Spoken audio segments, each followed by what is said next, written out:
All right, looks like I've got YouTube actually working the way I want it to. That's nice.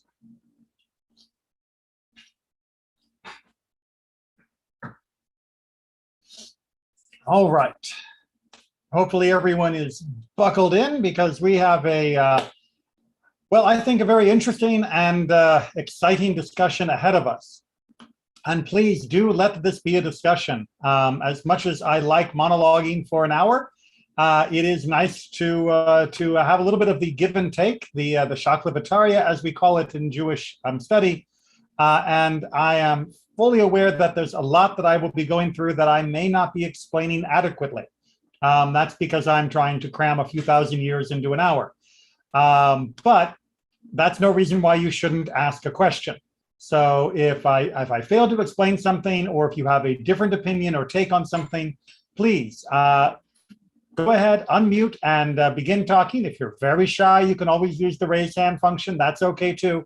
But Jewish study should be lively, and hopefully we will manage this topic. Now, you might be thinking to yourself, wait a minute, Rabbi, what's left to talk about when talking about women in Jewish law? Oh, sure, we've only done a cursory analysis of some of the major topics. Many of the different things we've looked at are covered in entire books, and at the very least are covered in 10, 20, 30, 40-page documents on the Rabbinical Assembly website.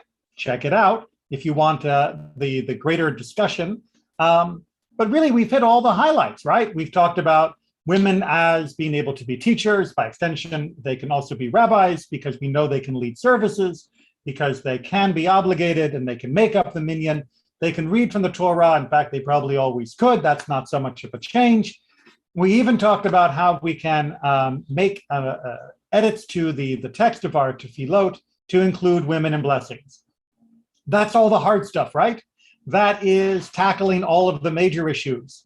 Rabbi must be scraping the barrel to come up with the question about women being witnesses, right? It seems quite small. It seems like an afterthought. I mean, after all, if a woman can be a rabbi, if a woman can be a shlichat tzibur leading the service on the bima, if a woman can read publicly from the Torah, if she can do all of those amazing public outward things, can she not sign a ketubah? Can she not be a witness for a get? What is a woman's status with regards to testimony? Well, it's good that you asked, and it's good that I brought this to your attention because, excuse me, I believe that the question of edut nashim, the testimony of women, really can get to the heart of not only how Jewish law works and by extension how the conservative movement works, but also get to the heart of what we mean when we talk about a woman's status in the modern world. There are a lot of different voices from many different movements that will sometimes give great talking points about women, great ideas of women being inherently spiritual or inherently superior to men in their love of God and all of that. And while I'm not saying any of that isn't true, although I have trouble putting anyone up on a pedestal from one gender to another, I will say that most of them are avoiding the real nitty-gritty question of, no, honestly, what do you think a woman's place is in Judaism in the 21st century? And for my money, the best way to get someone to answer that question in all honesty and earnestness is, can a woman be a witness? Can she be a witness? And you will find that the illusions drop away. People may be able to huff and puff about a woman reading Torah or not reading Torah, or in a mixed group or not in a mixed group, but you will find bright dividing lines among different people when it comes to this question.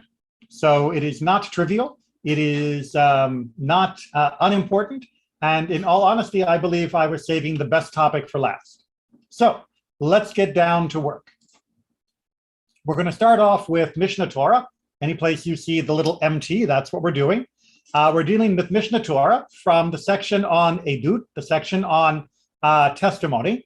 And this is the beginning of chapter 9, the first paragraph. A reminder that Mishnah Torah was written by Rambam about 1,000 years ago.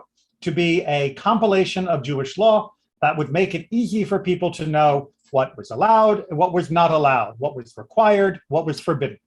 And here is what he has to say about witnesses. There are 10 categories of disqualifications.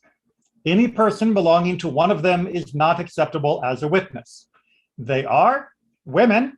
All right, roll credits. We have already reached our major point. But let's look at the other categories too.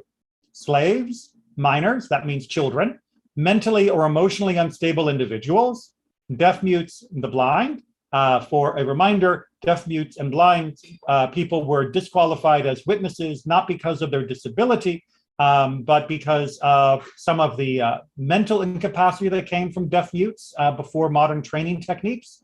And of course, that somebody who was blind may not have been able to provide accurate testimony because they lacked vision. The wicked, debased individuals, and there are technical definitions of those. Relatives, meaning relatives to those about whom they are giving testimony, and people who have a vested interest in the matter.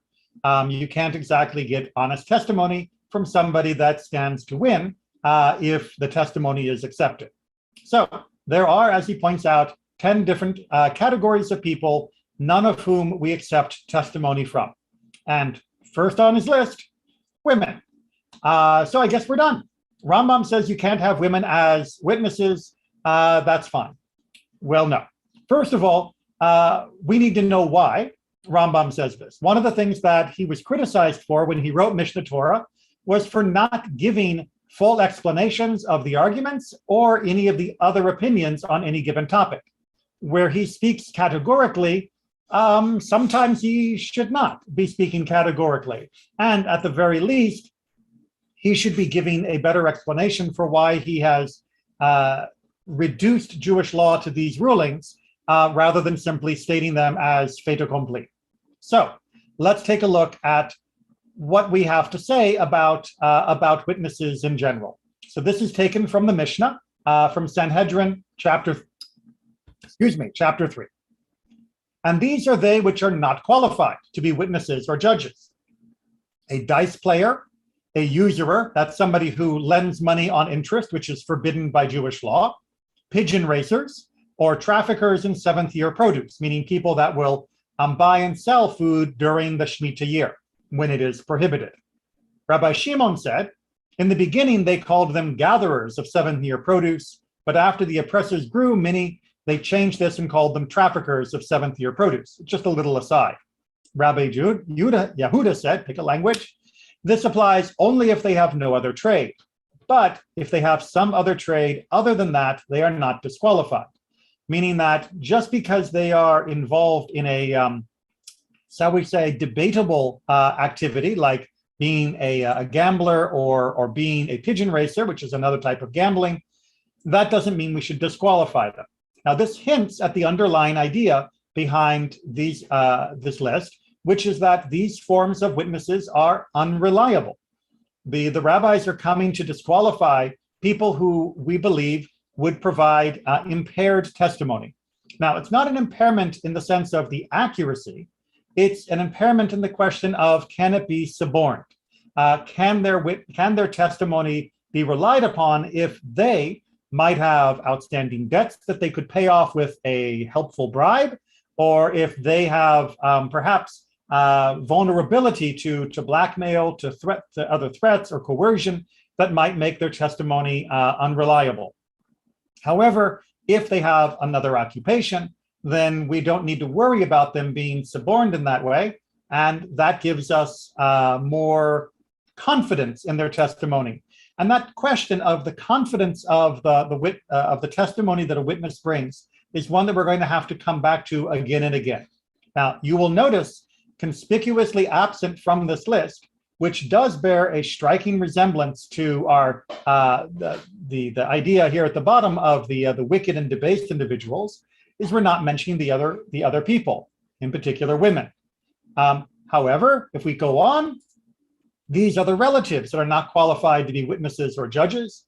A suitor's father, brother, father's brother, mother, brothers. I'm not going to go through all of them.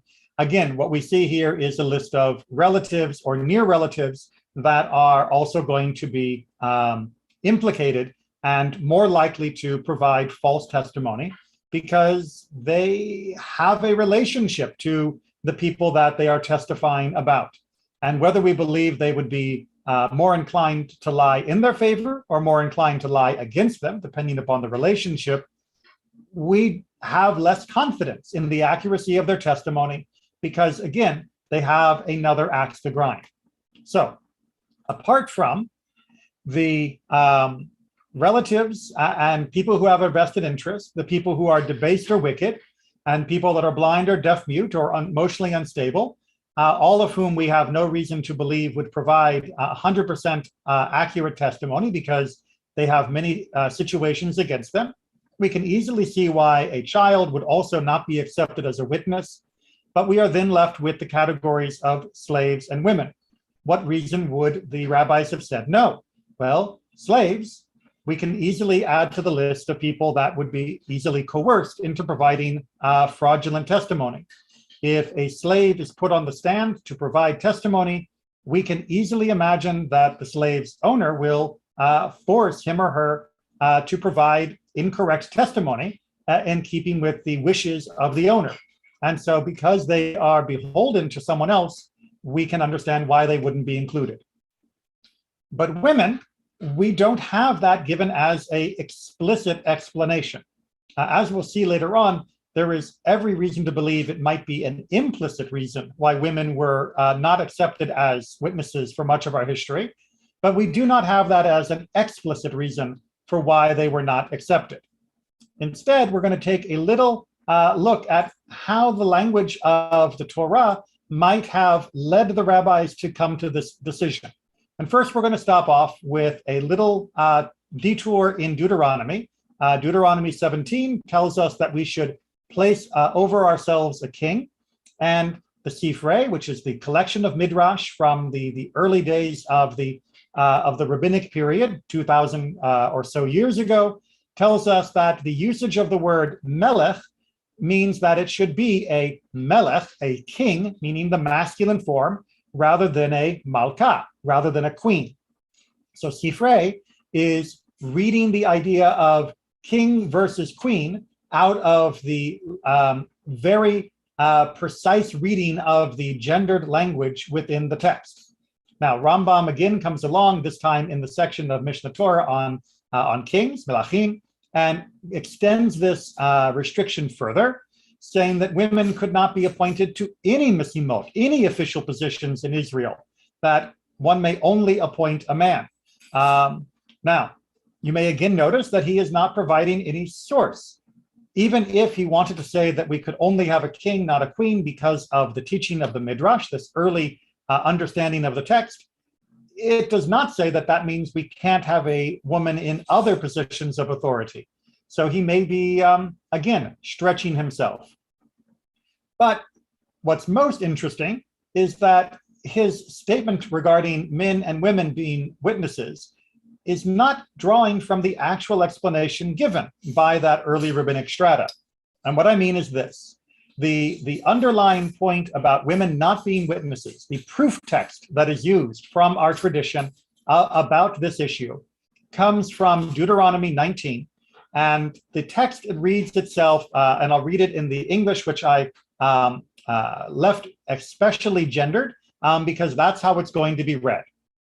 One witness shall not rise up against a man for any iniquity or for any sin, in any sin that he may commit. At the mouth of two witnesses or at the mouth of three witnesses shall the matter be established. This is the general rule where Judaism only allows a case to go forward if you have two witnesses.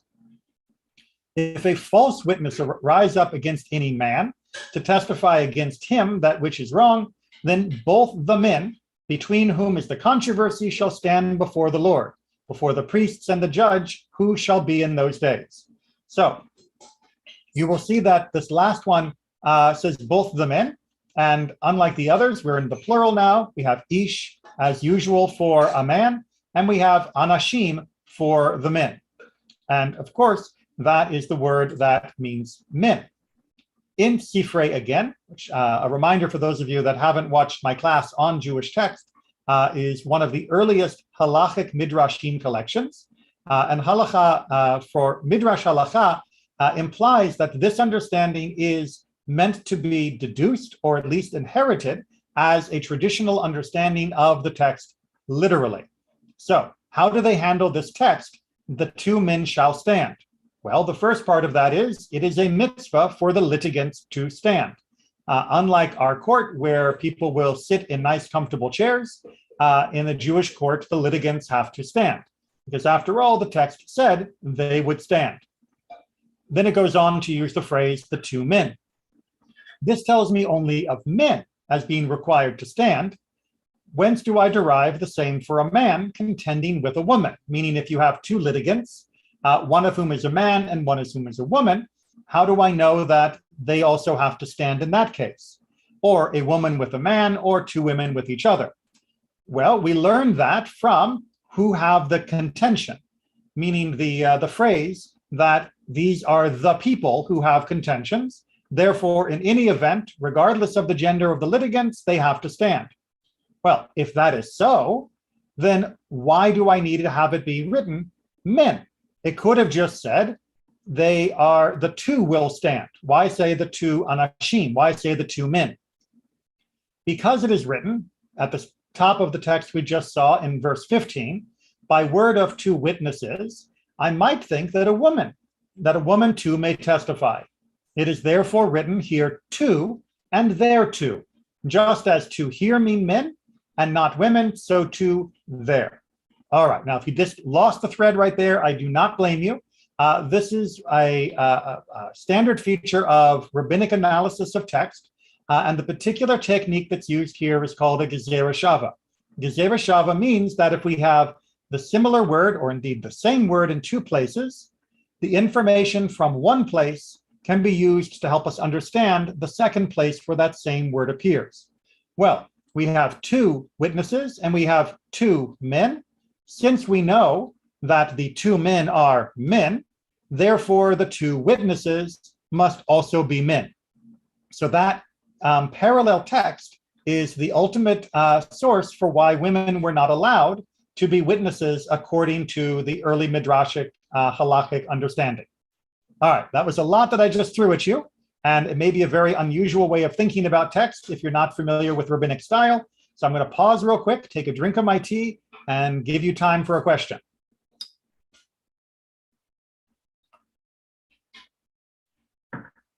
Okay, not seeing anybody typing or unmuting, so let's go ahead and press on, because I bet if you've been paying attention that to our last class, that you might have a question, which is, but wait a minute, Rabbi, last week, didn't we say that while yes, the word ish means man, and yes, the word anashim means men, that it can also just mean people. And indeed, the word ish, man, could mean just a person in a ungendered sense of just a person involved.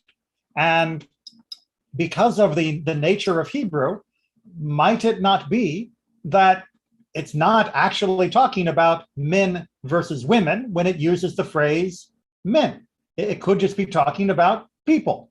Didn't the rabbis just misunderstand Hebrew? After all, we know that the word avot could mean fathers or it could mean ancestors, like we talked about in our last discussion. Well, you're right and you're wrong. So you're right in the sense that there is nothing inherent in the text that demands that the word anashim be translated as men in and of itself. If the word anashim floats past me on a little balloon, I have every right to translate it as being men, and I have every right to translate it as being people. But because this is within the Midrash Halacha, we have to give the interpretation special weight. In Judaism, we believe that, at least in conservative Judaism, as well as in Orthodoxy, that the understanding of the text that we have received, what's called the oral Torah, is the correct understanding of the text. So we are now in a position where the Midrash has established that this word means men, and therefore witnesses have to be men. And that seems like it should be the end of the matter. Well, no. Yes, you need to have that in mind, because it's one of the reasons why this topic is so serious in the conversation, that because it is established in this way, it does seem more immutable, much harder to change or move. But that's not the end of the story, even 2,000 years ago. But to get there, we're going to have to do a little extra work. So we need to take a second detour, this time through the Yerushalmi. The Yerushalmi, remember, is the Talmud that was edited in the land of Israel before the Bavli, the final version of the Talmud that is considered more authoritative. And the Yerushalmi has its own explanation for why we don't allow women to be witnesses. It is said here, two, and it is said there, two men were left. Now, this is taking not from Deuteronomy for the second half, but instead from the book of Numbers, chapter 11 in particular. Since Eldad and Medad, who are mentioned by name in the verse, it is obvious that two men are meant. We actually have known characters. Since there, one speaks of men but not women, also here men but not women nor underage, meaning men, meaning adults. So again, they're using the Gezerah Shava, the comparison of similar texts between one and the other, to establish that the word anashim must mean actual men in the classic biological sense of the word, meaning an adult male. But you'll notice they're drawing from a different source, right? That's why from this we may learn that a woman may not be a judge and may not be a witness, but it's why we have to then scratch our head and say, wait a minute, if the Sifrei, if the Midrash established it from the other text in Deuteronomy, how can the Yerushalmi be looking for a different proof text in another source? And indeed, this is a bit of a problem. In different issues that crop up, sometimes we will have a single source that gives an explanation, and that source, by definition, then is considered authoritative. However, in places where there are multiple sources that provide an explanation for a particular law or rule, and those explanations are not identical, even if the result is the same, it does cast a little bit of a doubt on the authoritativeness of that particular ruling, of perhaps this is a ruling in search of an explanation rather than an explanation that leads inexorably to a ruling. And that is a very important distinction.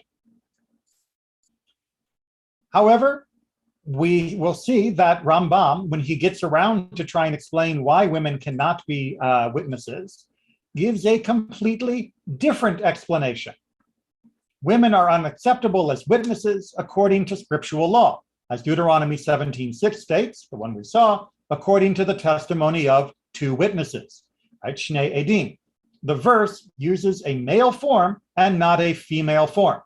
The verse says Edim, so therefore it must mean men, because that is the masculine form of two witnesses. Wait a minute, says Joseph Caro, in his commentary on the Mishnah Torah, known as Kesef Mishneh, I do not know why our sage, meaning Rambam, brought this proof.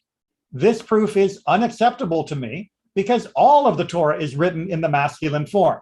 So Joseph Caro is very blunt, and he, don't get me wrong, he is a huge fan of Rambam, and he will quote him extensively when he writes his own law code called the Shulchan Aruch.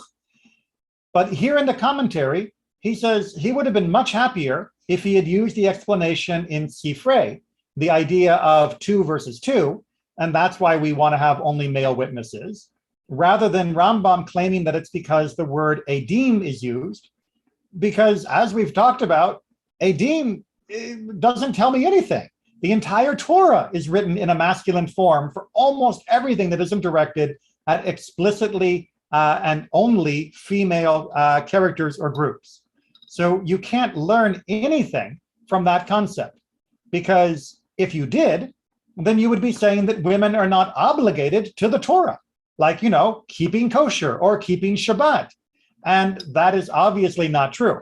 But in case it's not obvious enough, from Bava Kama in the Babylonian Talmud, 3 different proofs are brought to try and show that women are included in the halachot, here specifically of damages, meaning of injury cases, tort law, in the same way as men. The Gemara, the Talmud asks, from where is this matter derived? Rabbi Yehuda said that Rav says, and similarly the school of Rabbi Yishmael taught, the verse states, with regards to the liability of one who takes a false oath that he had not stolen, when a man or woman shall commit any of the sins of a person. It mentions both by gender name. The verse equates a woman with a man with regards to all punishments in the Torah, right? They are brought equally. They are liable equally. Why would we assume that they would be treated differently? The school of Rabbi Eliezer taught. The verse states with regards to the civil law given following the revelation at Sinai, and these are the civil laws that you shall set before them, right? This is from Parashat Mishpatim, this week's Torah portion. The reference to them in the verse is referring to all those who stood at the revelation, both men and women. Now wait, you're saying? Before them, Bifnehem, that's a masculine ending. How do we know that means men and women? Well, because that's what the rabbis are teaching it means. That in this case, it means men and women. Thus, men and women are obligated to the same statutes found within the Torah. The verse thereby equates a woman with a man with regard to all the civil laws in the Torah. The school of Chizkiah and Rabbi Yossi HaGalili taught, the verse states with regard to a case where one's ox kills, also from Mishpatim, Exodus 21, and it killed a man or a woman. The verse thereby equates a woman with a man with regards to all killings in the Torah. Now, very important, the rabbis are not saying here explicitly that men and women are treated the same for everything. If you've watched the last two classes, you'll know that that is simply not the way the rabbis analyze it, that there are whole categories of ritual law and of time-bound positive commandments that women are not obligated to. However, you can see that the rabbis, do see that the vast majority of law is equally binding upon both men and women, and B, very importantly for our linguistic study, that a male pronoun does not necessarily mean only men, that a male pronoun can mean men and women if that's the chosen form of the interpretation. So it's not such a slam dunk to simply say, it says men, so it must mean men, because if we did that, we would be abrogating women's obligation to the entire Torah, and that is definitely not something that our religion believes in. All right, I'm going to give another quick pause here for another sip and another moment for any questions. All right, so let's take a look at how Joseph Caro himself deals with the question of testimony. Well, he says a woman is disqualified from testifying. That's it. He doesn't really go into an explanation for why they are disqualified. Unlike Rambam, he does not feel the need to explain it by the gendered language. And unlike Sifrei, he does not feel the need to explain it for that original text in the Midrash. The Ramah, on the other hand, Rabbi Moshe Yisraelis, who was from Poland, who wrote a parallel commentary to the Shulchan Aruch, which is now considered to be a joint document, he adds the following. All of these, meaning the different categories that have already been mentioned elsewhere in this section of Shulchan Aruch, all of these disqualified individuals are disqualified even in a place where there are not a lot of valid witnesses. This is all strict law, but there are those that say that there is an ancient takana that in a place where there are not a lot of men, such as a synagogue for women or some other temporary place that has a lot of women, but not men, such as testifying that so-and-so woman wore these clothes and they belong to her, and men don't pay attention to these matters, women are believed. Therefore, there are those that write even a solo woman, a relative, or a minor are believed when it comes to the assault and degradation of a scholar or other cases of quarrel and snitching, because it is not standard practice, nor is there enough time to call valid witnesses. All right, so if you're paying attention, this should be fairly earth-shaking. For a rabbi to say in the Middle Ages that, well, yes, we do not accept women as witnesses, except there is a takana, an ancient takana, that says that sometimes we do. Now, first of all, what is a takana? A takana is a rabbinic edict. It is a rabbinic position that has been established as being an overriding rule or principle that is known to be controversial, but is being established as this is what's going to happen from now on. Now, notice how he does try to narrow it down. He is saying that women and other disqualified people can testify only if there aren't men, or if there is an emergency need, or if they have information that is not normally found among the men. It may be a little stereotypical that he's talking about the women noticing the clothing that other people are wearing, but it's not just that. He is trying to say that if women are arguing about like whose jacket it is, you may need other women to say, that's Sally's jacket, she always wears it, because the men in the village maybe haven't been paying attention to who's wearing which jacket among the women. So it's not just that women are paying attention to fashion, it's just they may have more information on these matters. But how can he say this? How can he say that we can accept women as witnesses in these cases? We just said a few moments ago that women could not be accepted as witnesses, done, full stop. He himself began with the phrase that it is a strict law. And then he begins to bring this takana that says that, in fact, there are cases where women's testimony is accepted. Can they really create a takana that would overturn that? Well, yes. If we want to believe that the original statement back in Sifrei that said that 2 and 2 means that only men are witnesses, and that is straight from the Torah itself, then we are left with this head scratcher of asking whether or not the sages can introduce a takana, a special edict, that would change that position. And in the case of inheritance, this question came up as well, where the rabbis also instituted special rules. And the question was asked, is it possible that the All-Merciful, a word for God found in the Talmud, that a son is to inherit but not a daughter, and the rabbis come along and legislate a takana that a daughter inherits?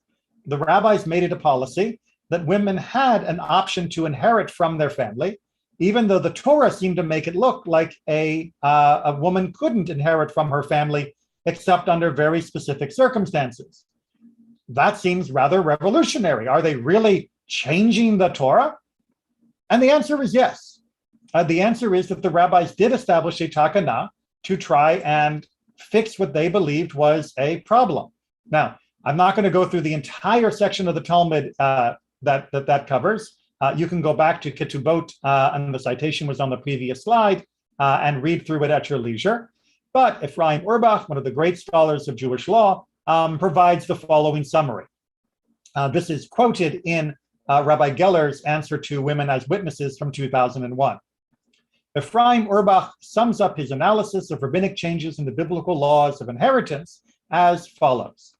These 3 developments, that a daughter who inherited was not restricted in her choice of husband, right, overcoming the daughters of Slofachad ruling, the institution of the will in its various forms, meaning that a person could actually establish how they wished their estate to be divided before they died, and that division could be different than the automatic division that would happen in the absence of a will, and 3, the possibility of disinheriting sons, which again, the Torah does not seem to entertain, but through this apparatus could happen. These 3 are all the result of a process which commenced at the end of the Second Temple period and reached clear and sometimes extreme fruition in the Usha period, while absorbing foreign legal elements, meaning the influence of other legal ideology and ideas made the rabbis examine how we were applying Torah law and choose to interpret the way that we would apply the law, the application, differently. As we have indicated above in the full text, the fixed order of inheritance was undermined by changes in the tribal nature of society in Israel and by economic problems intrinsic to that order. But it was only developments in the theory of reward and punishment and that of the fate of the soul which deprived the order of significance. What reason could there still be to limit the marriage of a daughter who inherits to a member of the same tribe? Why, in the light of the new doctrine, should a father be restrained from disinheriting a profligate son? The achievement of a portion in the world to come did not depend upon the perpetuation of a man's name on his ancestral property, but on his earthly deeds by which he could merit such a portion. So I'm not going to get into the theology that he is referencing here, but he is showing that the rabbis very clearly found ways to modify the interpretation of inheritance law in order that not only women, but also other children could benefit in the situation as the times changed. And actually, before we get to the next one, I'll pause real quick because this is another place for a good question. If anyone has another good place for questions. So just I'll do a quick review while people are deciding if they want to ask. We have shown that the earliest version of the law says women cannot testify by a rather fragile interpretation of the words two and two men and two witnesses. We have seen that that was picked up and held to by most of the way the law was codified, but that there were many exceptions introduced or mentioned as already being introduced.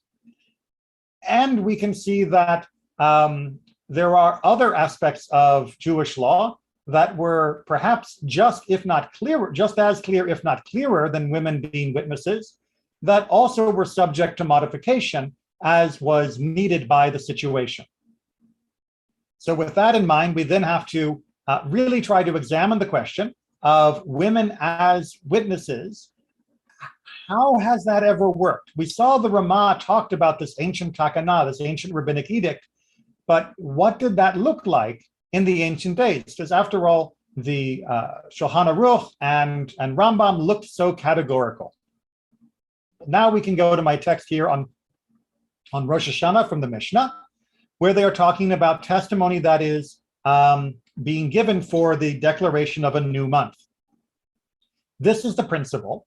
Any testimony for which a woman is unfit, these two are unfit.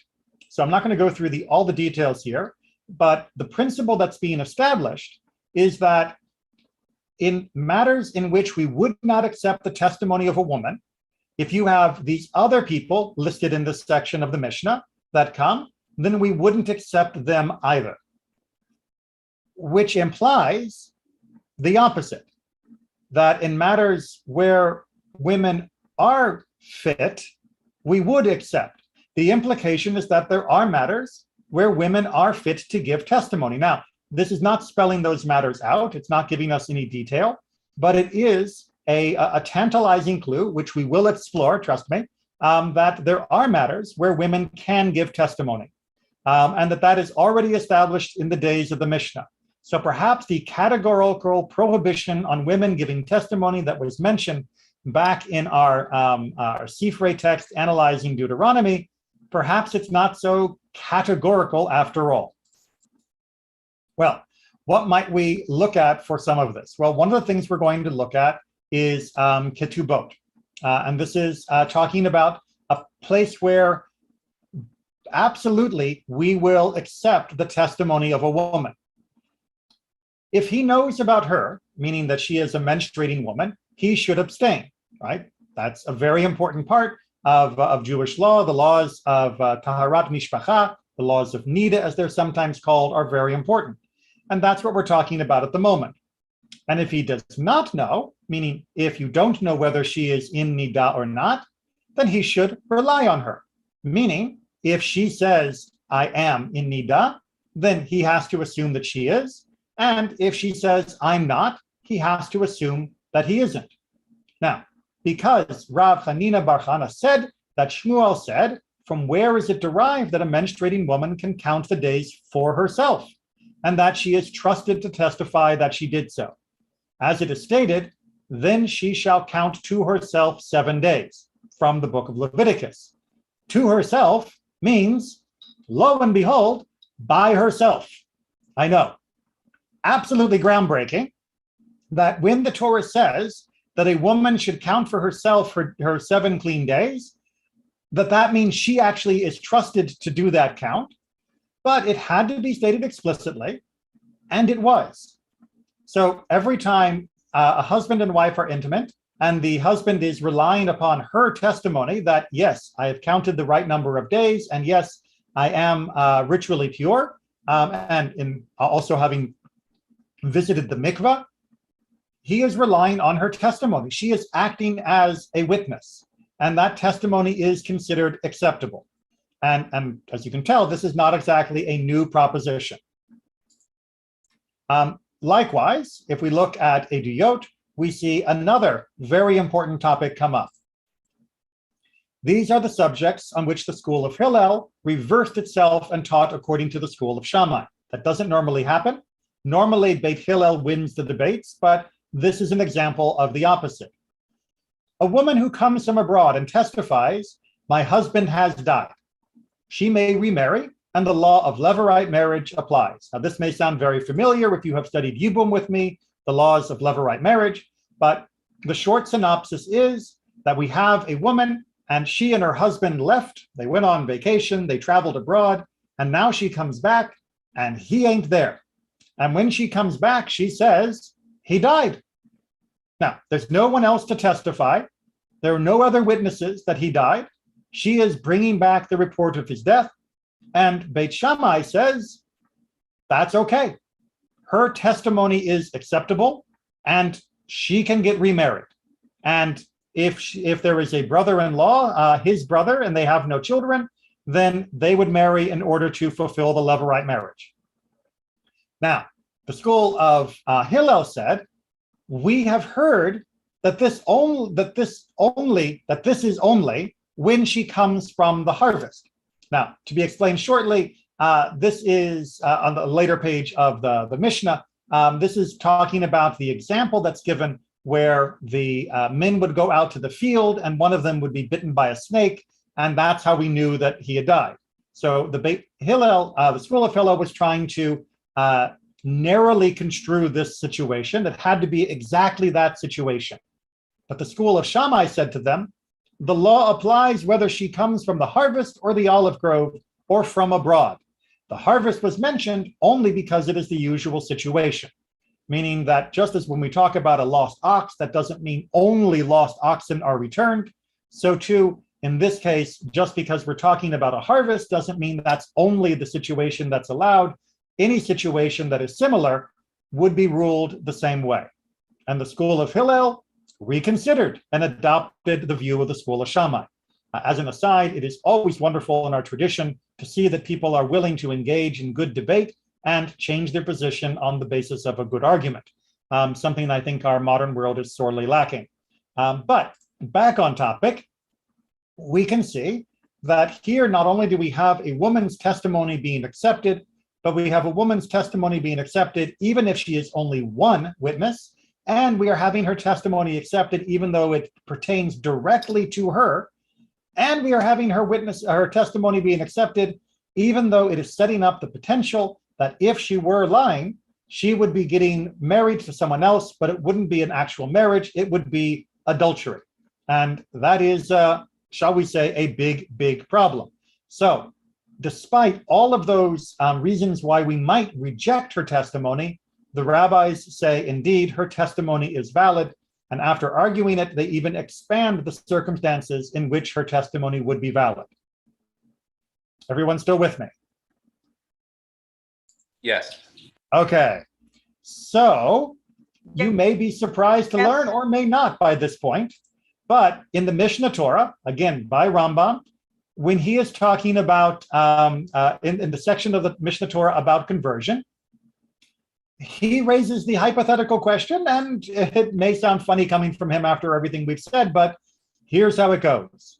Do not wonder that our sages discharge the prohibition against a married woman, which is considered a very serious matter, on the basis of the testimony of a woman, a servant, or a maidservant, statements made by a Gentile in the course of conversation, a written statement or testimony that was not investigated by the ordinary process of interrogation, as we have explained. He is saying, in short, this is a summary from the end, that if you have received one of these forms of testimony that normally we would not accept, but you've now seen that we are willing to accept it, you might be confused. And indeed, if you had read Rambam's discussion of women as witnesses earlier, You should be confused. But he is now going to explain why these leniencies are okay. These leniencies were instituted, meaning they were takanot, they were edicts of the rabbis, because the Torah only requires the testimony of two witnesses. Because the Torah requires only testimony of two witnesses, and all the other details of the law of witnesses with regard to matters that cannot be verified definitively except via witnesses and their testimony.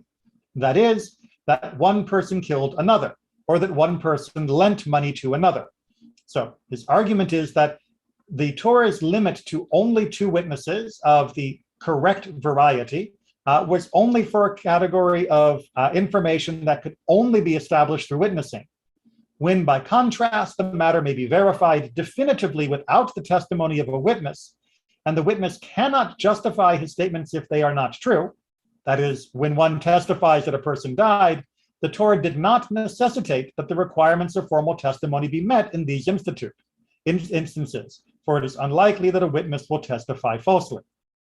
So his idea of how this can be explained and reconciled is, well, no one's going to lie if it's easy to prove that they're lying. That no one's going to lie that their husband is dead if they know that at any time the husband might show up. Therefore, we can accept their testimony. Now, I know when we were studying this in my Mishnah class, this made a lot of people very uncomfortable.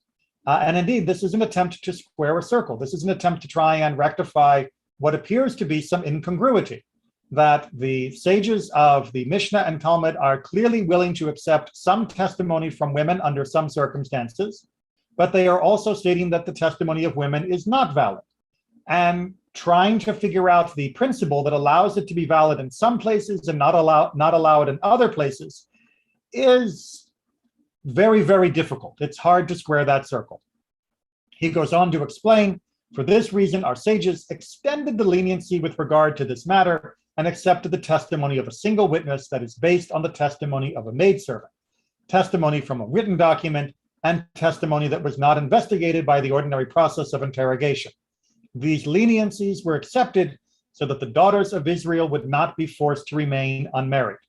Now, that last line is a very important one, that in the case of potential agunot, of women who would remain unable to ever remarry because of the missing status of their husband, that this additional leniency was of primary importance. Rambam is saying that the rabbis made this leniency not just because of logical analysis, but because it was motivated by the needs of the community, and in particular, the needs of women whose husbands might go missing under circumstances that would make testimony very hard to provide.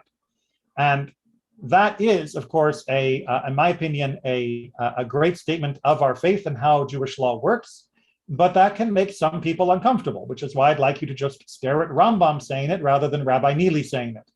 Our law does include the considerations of a situation, of a time, and of individuals within the overall boundaries of what is or is not acceptable when it is important to weigh those types of considerations. And indeed, in this particular case, his argument is that because of the overriding need to allow women always a chance to remarry with the best possible windows of opportunity, meaning with the greatest range of situations, that even this extremely flimsy testimony would be considered valid to make that happen, even though it would be potentially allowing a woman to get married when it wouldn't be a marriage and would be adultery. Nevertheless, we are willing to trust it in that situation because the needs of the people that would otherwise be bound to this disappeared husband are too great. Questions or comments before we continue in this line? Okay, so we're now going to turn back to Rabbi Geller's tshuva. Again, this is found in its entirety on the Rabbinical Assembly website from 2001, which established really in the 21st century the clarity with which we would accept women's testimony. So he gives, I think, a beautiful summary and saves us from looking through a lot of other texts. Very early on, even as early as Rabbi Gamliel the elder, despite their firm conviction that its origins were deoraita, meaning that women were not allowed to testify based upon that interpretation from Sifrei that we began with, and that they thought that that was literally what the Torah meant. Despite the way they said that, the rabbis limited the application of the ban on edut nashim, on the testimony of women. So even though they are saying that they believe that this is rooted within the hermeneutical principles of the Torah, which makes it binding as Torah itself, nonetheless, they limited exactly how far they would force that prohibition on female testimony. They interpreted the Bible text or created a takana as they did in other areas, most apostate, that which transformed the biblical laws of inheritance to legitimize women's testimony in daily ritual life and in other specified circumstances. Authorization to testify about isurim, about prohibitions, was justified by biblical exegesis. This should not be passed over lightly. Testimony about kashrut, setting aside challah or the tithe, nikur, ritual slaughter, taharat hamishpacha, the removal of chametz, were all entrusted to women. Women could also testify about matters of which they had special knowledge, or about events occurring in places where men were not present. So just understand that even though many people in the modern world may not treat these issues as important, obviously Judaism does believe that these are very important. But if the woman says that this is the way it was slaughtered, this is the way the chametz was removed, this is what I set aside from the challah, absolutely her family or anyone else would trust what she said and rely upon it for their fulfillment of those mitzvot. And that is not a trivial thing. That is a huge, huge deal. Additionally, most revolutionarily, however, was the legitimacy the takana created for a woman to testify in certain situations where mitzvot deoraita, that is to say, biblical injunctions, positive and negative, were or might be violated. For example, the rabbis permitted the cancellation of a sota or egla arufa ceremony based on the testimony of a woman. So the sota is also called the bitter waters testimony, where a woman that is suspected of adultery can be brought to the temple for a special type of trial, and that can be short-circuited by the testimony of a woman. Indeed, go watch my Mishnah classes about sota, and you'll see more about that. The egla arufa is the case of a body that is found and no murderer is able to be identified. And again, the testimony of a woman could short-circuit that process and prevent it from taking place. Yes, sir.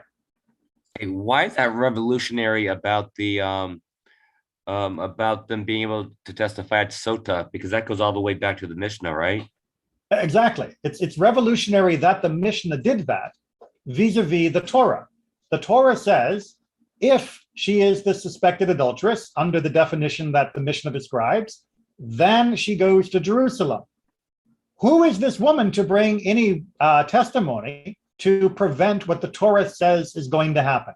How can we allow a Torah mandated activity to be prevented from being fulfilled just because a woman gives testimony?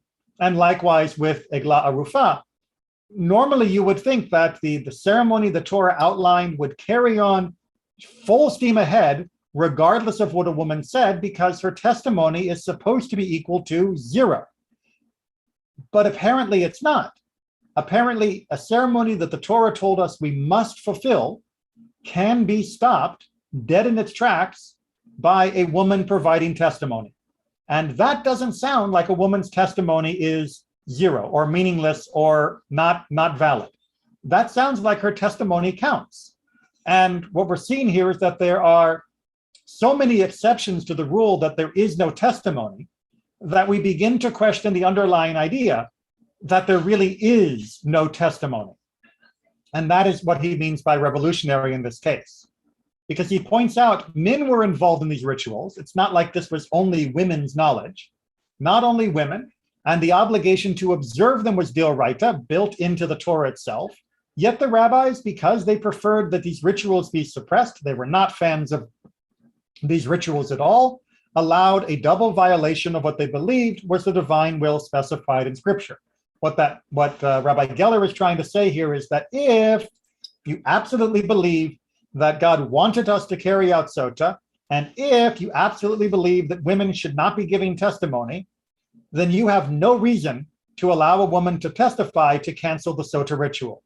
But if you believe that maybe God doesn't want us to carry out sota, despite what it might appear to say in the Torah, and if you believe that we should therefore look for opportunities to prevent it from happening, then the fact that they are violating the prohibition on female testimony becomes very clear, that it was helpful for them in accomplishing what they believed needed to be done, which was the cessation of these rituals.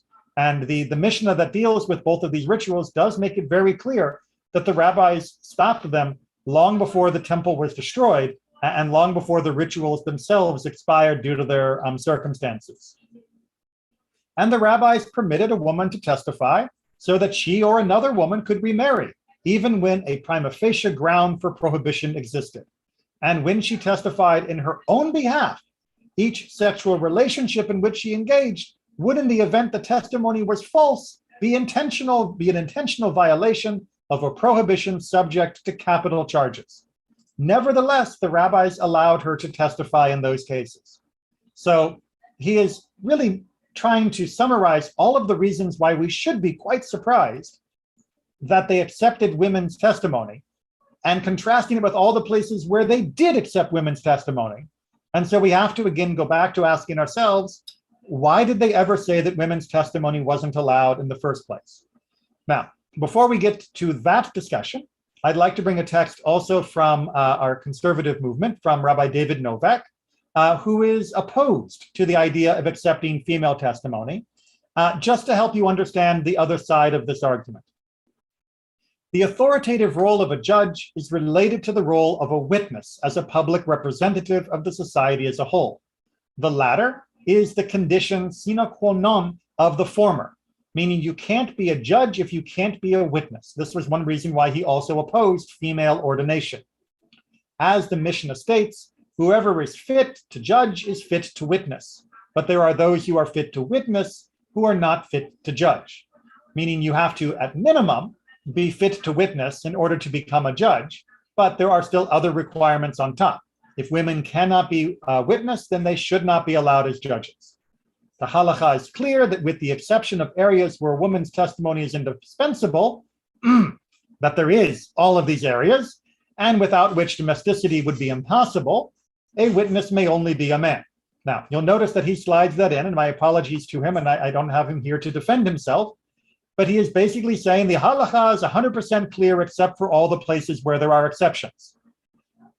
A judge, moreover, requires the requisite learning over and above the gender and moral requisites of a witness. The exclusion of a woman from the role of witness is considered explicitly scriptural, gezerat hakatuv, it is written into the text, and it is therefore beyond repeal. A fortiori, the exclusion of women from the essential rabbinical role of judge, dayan. Right? If you can't be a witness, then all the more so you couldn't be a judge, you couldn't be a rabbi. Jewish legal proceedings where women function as either witnesses or judges are invalid, and the consequences for those who are dependent on these proceedings for clarification of their Jewish status could be tragically irreversible. Hence, at the halachic level, the feminist challenge to traditional Judaism finds itself at an absolute impasse. All right, let me explain to you the last part there, because I believe that is the most important. The first part is a fairly benign restatement of the text that we've already looked at, but that last one is really bringing out, I believe, the essential elements of the modern argument, which is, if you make women witnesses, and you know that there will be many people who will not accept them as witnesses, for indeed they argue that halakhically they can't be, then what happens to all the ceremonies where those women are witnesses? Right? If I do a conversion and I have female witnesses sign the conversion certificate, then that means that that person may believe themselves to be Jewish, but if they go to a community which doesn't accept female witnesses, they will not be treated as Jewish. if somebody receives a get or commissions a get and the witnesses are Jewish to either part of that ceremony, the witnesses are female to either part of that ceremony, and then they take that to another community, that other community would not only say that the divorce was invalid, but they would argue that any intercourse that happened since that point would be considered adulterous and a complete violation of the Torah. So Rabbi Novak is arguing that if we make that change and others don't accept that change, then we are opening up a can of chaos that is going to come back to harm the people about whom the testimony is being provided. Much safer, much easier to just stick with the status quo. He believes because it's the only one that's acceptable, but he's also arguing, even if you think it isn't, you shouldn't, because it will cause too many problems. And indeed, this was a major issue in all of the discussions about witnessing, about whether or not it would be accepted by the more conservative-minded conservative rabbis, and that is to say, small c followed by large c, and whether it would be accepted by the Orthodox, or indeed whether everything that the conservative movement does would be rejected by the Orthodox if we went down this road. And that is a question we're going to have to come back to in just a minute. But before we get there, just a few more responses from Rabbi Geller.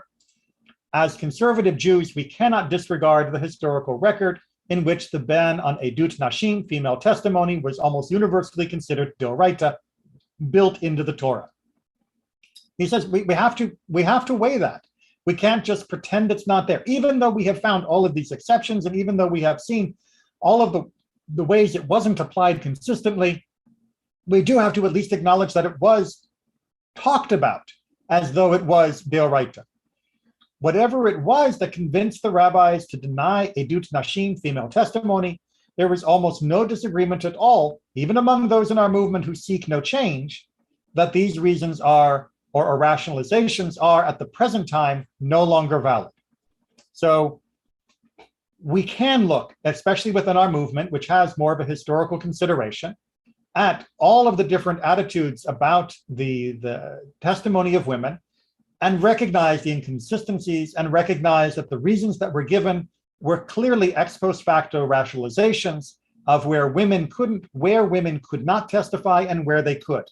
And that the appeal to the idea that this was somehow built into the Torah is at best a secondary consideration. And we should recognize then that when women were prohibited from giving testimony, it wasn't first and foremost because the Torah said so, but because they weren't allowed already, and they went looking for an explanation within the Torah that could justify the prohibition. As such, they had a motivation for prohibiting women from giving testimony. The grounds on which they had that motivation is no longer the same ground. Whatever may have been their reasons, and we can talk about those in a few minutes, those reasons almost certainly do not still apply, meaning the justification for prohibiting women no longer remains valid under the current situations. Indeed, as Judith Hauptman, Rabbi Hauptman points out, a review of all of these passages on testimony highlights the difficulty of the issue. Had the rabbis excluded women totally, we would have much more easily understood their motivations. The mix of inclusions and exclusions, however, perplexes the reader and demands a far more nuanced explanation than simply saying that the rabbis did not consider women trustworthy. The theory presented here, that social status issues play a role in rabbinic thinking about women and testimony, seems to offer the most reasonable reading of all the sources on the subject. So if we have to play mind reader because the rabbis forced us to, by the inconsistency with which they applied this supposed ban, we could argue that they didn't let women testify generally because they weren't considered trustworthy, but that really doesn't fit the facts of when they did allow them or didn't allow them. But what we can say is that in general, the rabbis probably found women to be as trustworthy as men, as reliable of witnesses as men, but like the dice player and the pigeon racer or a slave, they were more likely to be suborned. women were more likely to be influenced by their families because of their dependent status within the community. Women were not as able to fend for themselves, and as such, pressure could be brought to bear upon them quite easily to provide false testimony. The same reason that prevented women from having the freedom to fulfill the time-bound positive commandments would also prevent them from being able to reliably and undeniably, at least equal to the men, give testimony. Yes, other men could also be pressured by their family or friends to give false testimony, but they were expected to have the independence to be able to stand up for themselves to such pressure. And if they didn't, then of course that was their own sin. But for a woman, how could a woman stand up to the pressure that was being placed upon her by her very means of sustenance, her very means of home, of residence, of connection to her children, of everything that was her life, when that could be stripped away from her at a moment's notice by the men that controlled her life? As such, she would have much less ability to stand up to those pressures, and her testimony could become unreliable, not because of her own innate untrustworthiness, but because of the untrustworthiness of men that controlled the levers of power in her life. And because of that, expecting her to testify would only subject her to the pressure to cause transgressions in courts, as well as the pressure among the men to manipulate her in that way. However, as Rabbi Geller gives us as by way of near summary, those overwhelmed by a perceived ethical violation and banning testimony of fully competent women have no need for halakhic justification and seeking redress. Right? If you just think it's wrong, women should not be challenged in testimony any differently than men, then you probably, if that is your only motivation, probably do not care about the halakha that we've been talking about for over an hour. Others downplay the ethical issue.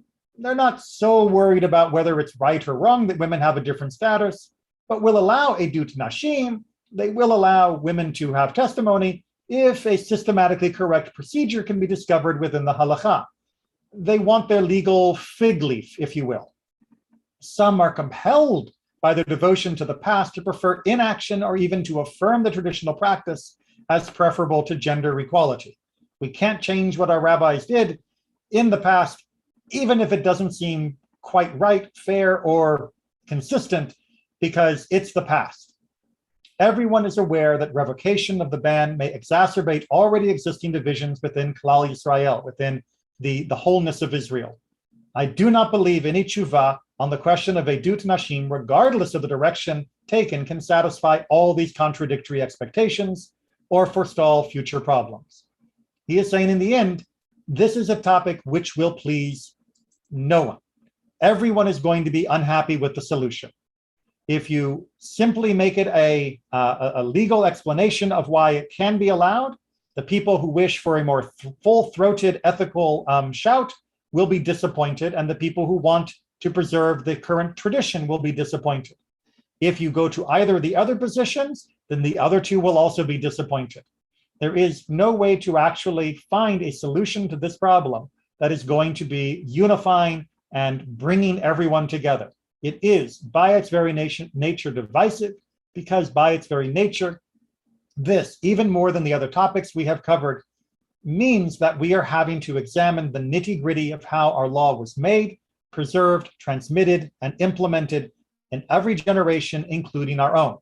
And as such, you are going to find people on very different sides of those topics that will come to very different conclusions with regards to women as witnesses. Like I said at the outset, this is what makes it such a perfect litmus test, because it allows a person to explain in much more detail their relationship to Jewish law and our tradition, as well as the ethical considerations of our time.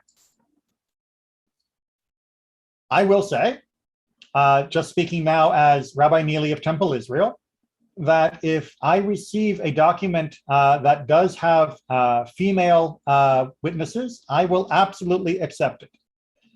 I will also say that as I recognize that my colleagues across the movement have not universally accepted the position of women as witnesses, that when it comes for a divorce or conversion, I do look for male witnesses to try and prevent any complication for people that may end up in a community other than mine at later points in their life, or whose children may end up in other communities. And I do not want them to run into these obstacles. Now, if I knew that 100% of the conservative rabbis were all on board with women as witnesses, then I would have no problem in any case allowing women to act as witnesses. The pressures which I believe kept women from being able to testify in all places is removed. Women have a status akin to that of men in the modern world, as we talked about back in our very first class on the women's status in Jewish law. But we are still part of a large community. And within my community, I want to make life as good as possible for the people that I come into contact with. If the conservative movement goes 100% towards female testimony, that'll be fine. And to be honest, I will not be upset if the Orthodox do not, because I don't need to conform to their standards. They don't worry about what I do. I don't need to worry about what they do. Hopefully we can still talk to each other, but ultimately they would not accept a get that I did even with male witnesses, nor would they accept a conversion that I did with male witnesses. They already reject that. Right. So I do not see a need to conform to their status or their standard, but I do want to keep some connection within our movement. And like I said, spare anybody that I'm working with an unnecessary complication. But I do look forward to the day when our movement has moved a little bit more towards a unanimous opinion, and women are accepted just by default by all of my colleagues. And with that, I will stop talking and give you another chance to share your comments, or if you have additional questions. A reminder, this is the last of this series. If you are interested in doing more discussions in depth on Jewish topics, whether they be about women or any other topic, I've really enjoyed doing a review of the literature and would be more than happy to do other topics by request. So you don't have to do that right now, but send me an email, text, or whatever, and we can talk about other programs that we can put together. I have a question. Can you hear me? Yes. I don't know if you can hear me. I think you're on a bit of a time delay, but yes, I can hear you. Okay. If I'm looking for a Torah precedent, I can look at Tamar and Judah. Tamar actually is the witness that says that she is pregnant with Judah's children because he did not live up to the Leverite law. Is that true? Absolutely. Now, unfortunately, it's not quite the slam dunk, because even though she is the witness, she gives the testimony to him in private, and he acknowledges it. They don't actually go before a court where she gives the testimony publicly. So had he argued against her, then we're not 100% sure that her testimony would have been accepted. But beyond the... She had proof. She did have had proof. His ring, and she had proof. But remember, the proof that she had was not necessarily proof that couldn't have been got some other way. He could have claimed she stole it, and it could have gotten difficult. The better idea, building off what Rabbi Novak said about if you aren't fit to be a witness, you can't be a judge. If we put that in reverse, it means anybody who is a judge must be fit to be a witness. Well, we know of a judge that was a woman. Her name was Devorah. And she sat under a tamar, she sat under a palm tree, and she judged for the people. And she acted as what we would in the modern day call a rabbi, in addition to being a neviah, to being a prophetess. And that is, I think, a very good example of, clearly in our tradition, women acting in that capacity was not unheard of. Exceptional, almost unique, yes, we can argue about that, but not against Torah, or else she never could have had the status of being Right, a shofet. right. Right. And if you, in the conservative movement, count women in the minyan so that we can read the Torah, Mhm. count women in the minyan so that we can do the Kaddish, count women in many other ways, then how how do you stop equality when you say, oh, but you can't be a witness? So I don't follow the logic of that. So the logic, and why I saved this for the last session, the logic is that the text way back in Sifrei that we started with seems to be implying that there is a Torah level prohibition on women being witnesses. The same way that the most creative rabbinic teaching shouldn't be allowed to make pork kosher, we would also say that the most creative teaching shouldn't be allowed to take the Torah ban on women and make it kosher. However, as we've seen over the course of this discussion, there are many places where women are expressly given authority to give testimony, both in the Right. Torah itself as well as within rabbinic law. So the Torah ban is not quite as Torah ban as it might appear at first blanch. And that really is where the conservative movement says that there is absolutely room for the modification, the extension, if you will, of the exception, the takana of the rabbinic period, into more and more categories in order to allow this. And indeed, in the detailed discussions between the different groups on this topic, which again can all be found on rabbinical.assembly.org, there are some other voices.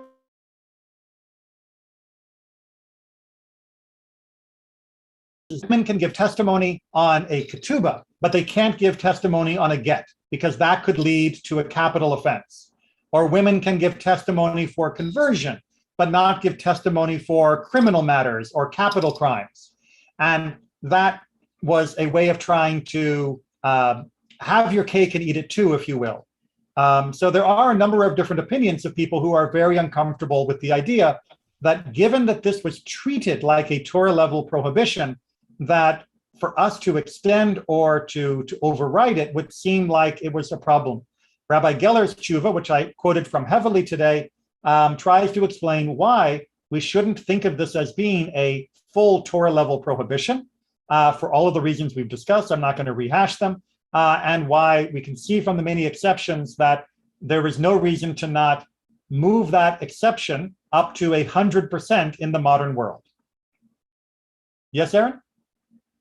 Hey, Rabbi, were there any inductive reasonings pulling out why they have all these exceptions? Well, you saw a couple. In the case of the Ramah and the Rambam, they both tried to come up with a principle that in cases where women had special knowledge, in cases where a woman's status as an aguna, as a chained woman to a dead man would be a problem, in cases where men were not involved, in cases where it wasn't a especially testimony-heavy case, but other evidence might come into play. They tried to put that together, but it really was, as you can see, a bit of a patchwork. It was not a consistent principle that would explain all the places where women were given permission to testify. And as such, the explanation really doesn't hold up as being a ironclad principle. But the very fact that both Ramah and Rambam, and many others, of course, had to try and come up with these explanations shows that despite the fact that they had inherited an idea that this was a Torah level prohibition, they were equally aware that it was being violated in numerous places. And that made them uncomfortable, so they had to try and come up with those explanations. I love the comment from Rambam of, do not wonder about why we accept this testimony, because to my mind, that means he wonders why we accept this testimony, but he is bound by the Talmud, he's bound by Jewish law, and so he has to deliver the goods and then try to come up with an explanation. But that rhetorical flourish to me tells me more about him than it does about his expected readers. It's almost like pay no attention to the man behind the screen. Yes, there was definitely a little bit of that it's obvious when definitely it's not obvious. It's, anytime someone says, it's obvious to the most casual observer or believe me, usually those are red flags that their argument is not going to hold as much water as in other places. Monique, I see your hands up. Rabbi, there seems to be almost like a disagreement between, rabbis from one era to another era. How much of this can we say comes from external forces or factors? Well, it's hard to identify the precise influences. As you saw from some of the texts that I brought, like Orbach, he definitely felt that there was external influence on the rabbinic thinking, but that is not something that we should run from. We can't know for certain, but we should understand that yes, the rabbis always were continuing to update their thinking, to refine their understanding of Torah, and they were prepared to, well, like Beit Hillel did, rethink their position in light of different arguments and different influences. Does that mean they were jumping to try and imitate Roman law or Persian law or Muslim law or Christian law? No, definitely not. But they were certainly aware of the thinking of people around them. And they used, I believe, the best of whatever those cultures had to provide to sharpen their own analysis and understanding of Jewish law. And sometimes that meant that they would move in ways that we would call stringent, and sometimes that meant they would move in ways that we would call lenient. And we shouldn't try and value judge that. We should just recognize that they used the tools that they had available to them to analyze the Torah. And although the Torah itself may be eternal, our understanding of it is ever improving if we actually put our mind to it. Because I understand some of like what you were talking with Ms. Charlene about, you in our community, we accept certain things, but then not moving to a certain direction. Like, what was his name? David Kovac. You kind of said, yes, well, it would open up a big can of worms. Yes. However, with the changing of the times, with the changing of society as a whole, women not being dependent, you see all Jewish movements eventually moving, we're talking, 10, 20 years from now, opening their mind or bringing this as a debate in the future? No, that's a short answer. Okay.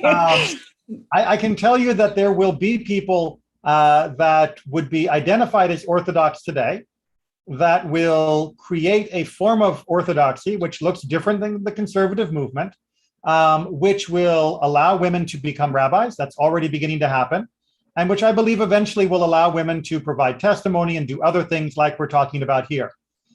I do not believe the majority of what we call orthodoxy will embrace that as long as they hold on to the title of orthodoxy. Orthodoxy itself is not a religious position, it is a social position. And it is built on a definition of their communities that was created as a response to the Enlightenment and the upheaval of the modern world. As long as they can continue to pursue the strategies of dealing with the upheaval of the modern world that they have chosen, then the acceptance of any of these changes would be extremely problematic.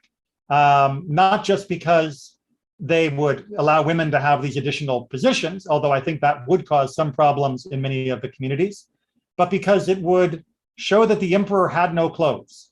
It would show that many of the decisions they had made for the last 200 years were based on their own sociological analyses rather than on interpreting Jewish law.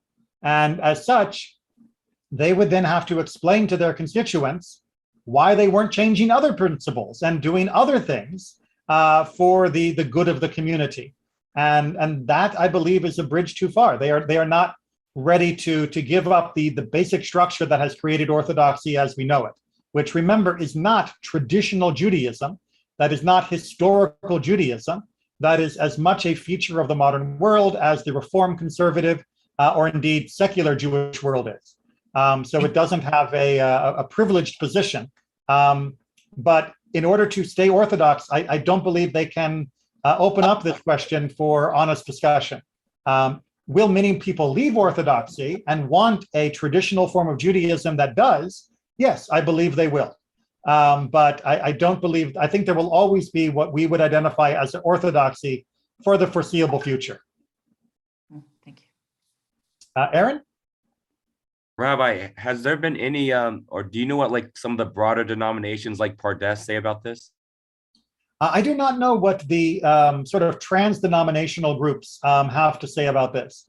Pardes, for those who don't know, is a very open but still traditional yeshiva in Jerusalem. And they put out wonderful material, and they are certainly more open and inclusive than other traditional or Orthodox institutions. But I do not know their policy on all topics. And I would hesitate to speak for them.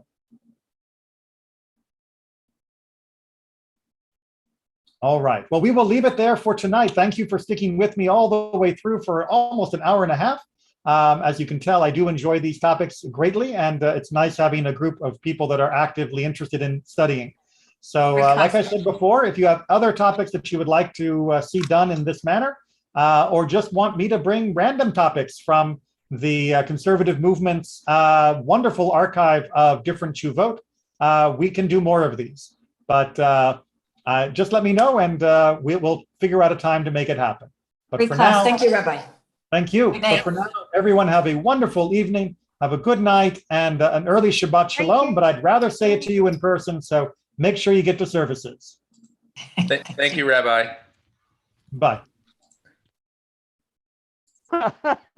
Okay.